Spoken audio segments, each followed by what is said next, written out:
Oracle of the Forgotten, the Fall of the King. The Elder Realms and its people at first rejected the return of their king, but after the Oracle told them the full story, they embraced him warmly as the true heir. During the old king's reign, the people began to prosper again. Relations with other races began to thrive, and it seemed all was well.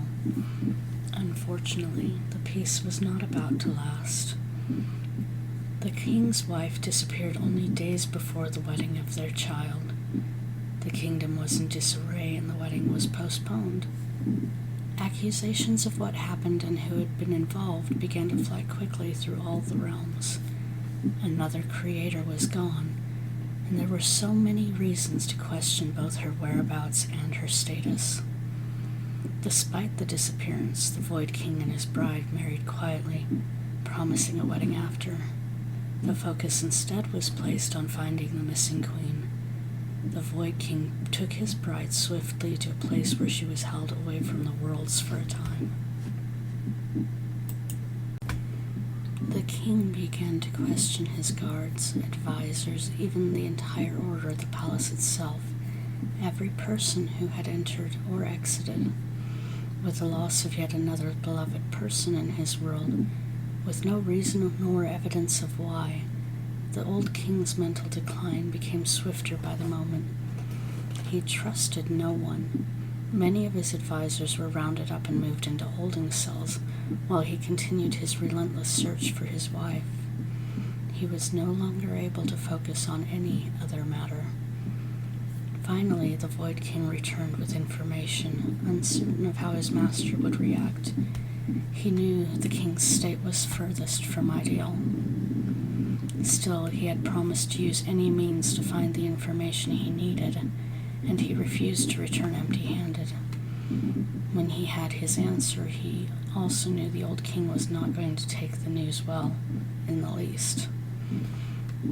The ancient gods had arranged the betrayal of both the true king and the current hidden queen.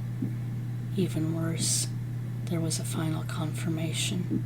She was dead, and her remains had been hidden away. The moment the words reached the old king, his eyes narrowed. He demanded, nearly growling in his voice, "Who?" 3 letters that would set a course that even the darkest imaginations could not have predicted. Void stood firm, despite the fact that the new tone of voice was enough to shake even his own soul. He spoke the names of some of the advisors still in their realms, and many of the ancient gods in their councils. The second the words passed his lips, the man before him was engulfed in the deepest of blue flames. Shadows began to circle about him, devouring the light within the room. The darkness flickered with lightning and energy, a pure and terrible wrath that none had seen before. There was nothing but a low, almost hollow growl that made even the roars of the great scales sound like the wailing of a small child. The old king didn't take more than a moment to be devoured by his own rage. He was barely conscious of what would be the last, truly compassionate choice he intended to make. A hand reached forth and pushed aside his friend before walking to the wall to grab an incredibly large blade. A blade that had been laid to rest since the eldest wars. A blade that had killed many of his own kind, but rested dormant in the dust. There was no time from that moment forward to stop what was about to happen. He motioned the Void King to stand aside again. The aura of rage and authority was enough that the younger man was fearful even for his own life, and he moved away from the door to let his friend chase whatever form of grief he was seeking. The costs, though. One by one, each counselor of his realms fell to the blade.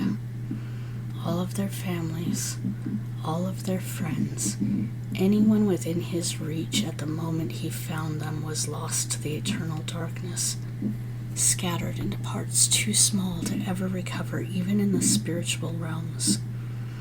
The air was filled with dust of crystals and stars, energies fading as they shattered to the ground and scattered like black, eternal ash. Yet the blood that stained the ground glowed with the same sense as the skies, deeply blue and black, resonating with the fading lights of the remainder of the souls, scattering like the stars to the heavens above.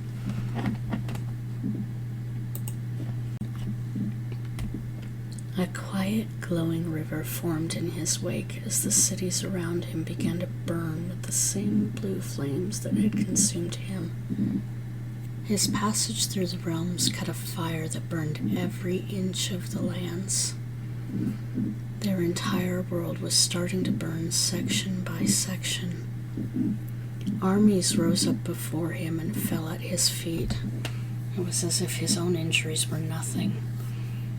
Void checked on his family in the safety of his own home, far from the raging mortal. He knew that he could do nothing to protect his beloved, even from her own father. He wanted to see her one last time, in case his next task ended him as well. Once certain she was safe, Void let his own sense of honor call him back to his people.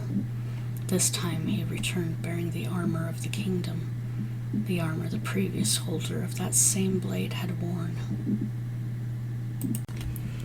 He took up his own blade to follow the king in hopes of talking sense to him, or in hopes to end him if it ever became necessary.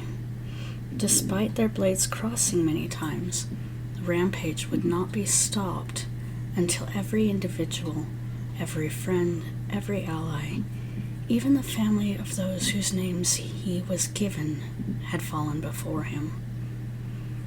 At the end, the old king returned to his castle, covered in blood, dust, and ash, his white hair coated in the remaining dusts of his own personal war. He returned to the great hall, where he rested his blade against the throne and sat, head in his hands, as he considered the weight of the souls he had destroyed. Upon his entire existence, he swore that he would destroy them at any chance he had. He would end them all of them that rose to break the laws of the elders, any who chose to harm his family again, even if it might someday mean himself.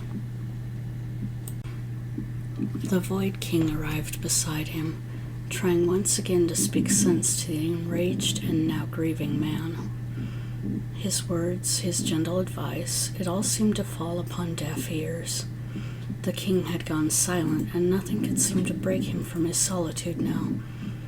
Not even the presence of his friend or the reminder of his still living child. Void, however, knew the rage of his people was growing. The survivors would swiftly come to destroy their king. His loyalty had always been to his people, but in this moment he knew he had to make a decision between them and his own alliances. So despite his loyalty to the elders and their people, the young king formed a plan that he knew may well be the end of their entire line if the others ever knew. As the hordes of their people came upon the gates, he spoke his last appeal to his wife's father, his good friend, the man who had taught him to fight and hold his own. It seemed to take ages before the eyes of his friend turned up to him again. The man nodded in silence a moment, then spoke one last time. "It will be, then let me rest."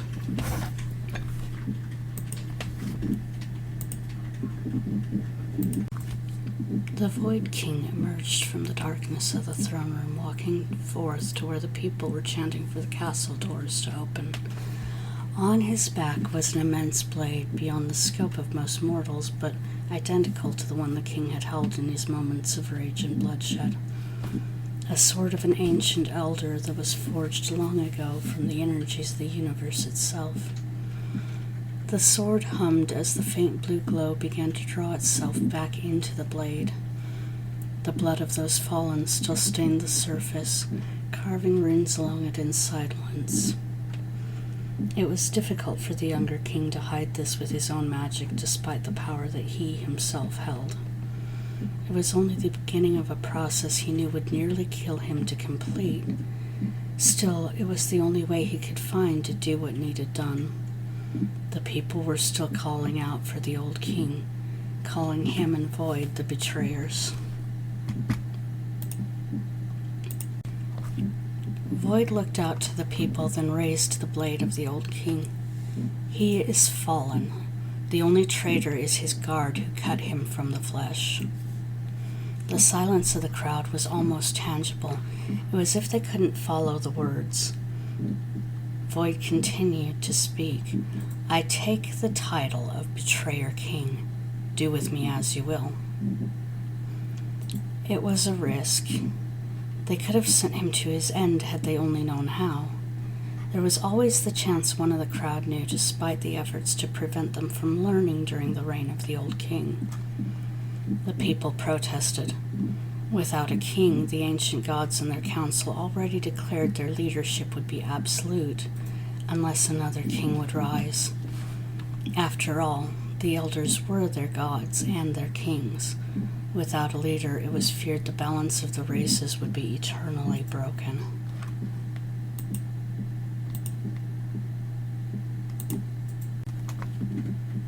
The king reluctantly agreed to return the leadership he had once passed on to the old king. Despite the people asking him to return to his old name, Void stayed the Betrayer King for the remainder of his own reign. He could not allow these losses to change what was done. He felt he may have betrayed them all. He requested only a week to mourn the loss of his friend and to inform their queen of her father's death. As soon as the meeting with the others was over, he returned to his own realm. He didn't even stop to explain to his wife before stepping off into a room that held a large forge within it. The doors to the Star Forge closed, and her husband would not return for around 5 days' time. He emerged again with a sword and a new set of armor in hand. The sword had been reforged and earned an eerie darkness around itself. It seemed to occasionally flicker and burn as the old king once had.